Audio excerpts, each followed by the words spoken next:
We are going to roast the top 25 cities across these United States, and we might be a little bit harsh. Remember, this is just a silly video on the internet, so it's not meant to be taken too seriously, but if you so choose, please write me a nasty comment telling me how wrong you think I am.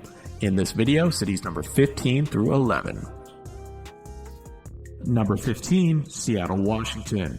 Our first metropolitan area that hits 4 million people, Seattle, Washington. About 3 million of these people are male tech bros, ages 25 to 40, so if you're a single heterosexual male, good luck dating here. Even if there were more women in the area, the Seattle freeze makes getting to know anyone more difficult than surviving the fallout after Mount Rainier eventually erupts and flattens the city to rubble.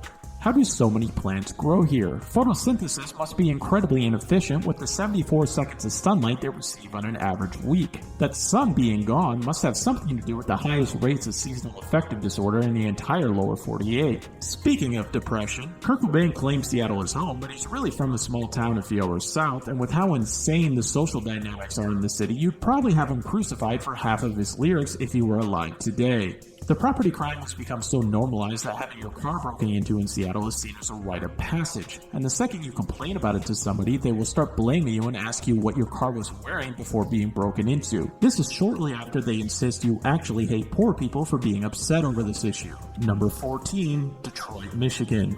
Oh, how the mighty have fallen. Imagine being a city of over 1.8 million dropping down to nearly a third of that in the mid-2020s. This may in fact be due to focusing the entire city's infrastructure, tax revenue, financial and urban planning on the automotive industry alone. Building an entire city around a single industry could not possibly result in a catastrophic failure with the worst urban decay the United States has ever seen, right? Detroit champions its famous musicians, most notably Eminem since the turn of the century, but he has a lot more overlap with fellow Michigan legend Kid Rock than most of you would like to admit. Your population numbers are slowly going up and the urban decay is starting to be addressed. Maybe one day if you try really hard and put the work in, you can make sure you don't have the highest homicide numbers in the entire country. Number 13, San Francisco, California. San Francisco really is the picture-perfect personification of an old aging hippie who sold out once their life got just comfortable enough to start defending the status quo. You started out with so much hope and energy, and now what have you turned into?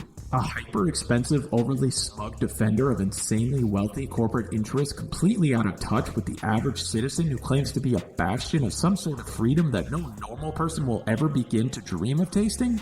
Also, I have to bring this up, there's literally an app to show where human feces is found throughout the city, and it looks about like this. Must do something for the property values out there, as it costs $1 million to buy anything worth living in. Maybe South Park was right about smugness and smelling your own excrement. Number 12, the Inland Empire.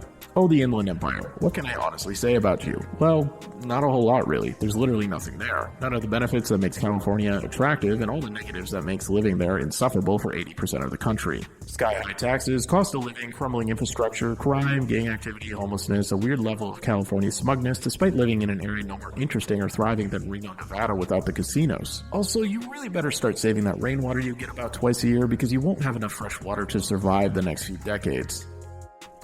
Number 11, Boston, Massachusetts.